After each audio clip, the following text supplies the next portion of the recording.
There will be a surprise outbreak. People should not be walking around with masks. But also there will be a surprise outbreak. And I hope by the end of my relatively short presentation, you will understand why. You're sure of it, because people are listening really closely to this. The thing we're extraordinarily confident about is that we are going to see this in the next few years. Thank you. There's no reason to be walking around with a mask.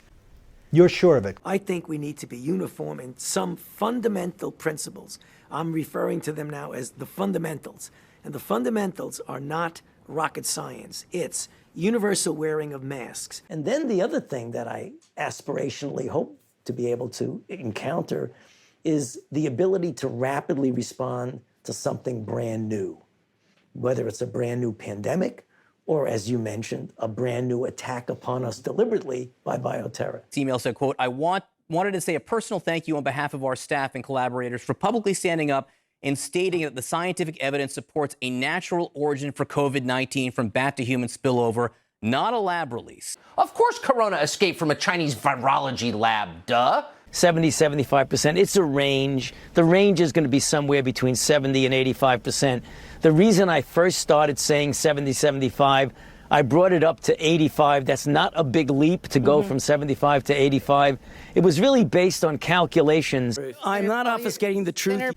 You're sure of it. The NIH has not ever and does not now fund gain-of-function research.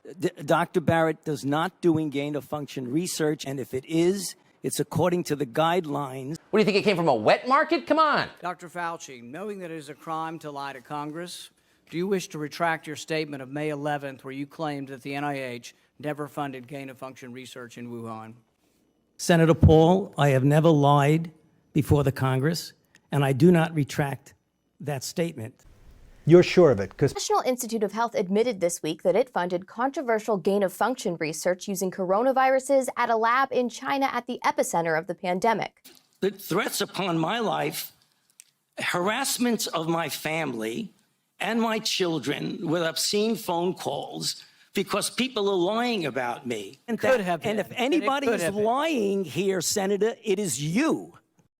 If the American public understood just how recklessly they have behaved, endangering the entire world with their weird little experiments in poorly regulated labs in China, that money might dry up. That's where we have a ways to go, but we're making progress in that regard. You should be prosecuted. Yeah. I'd have to laugh at that. I should be prosecuted.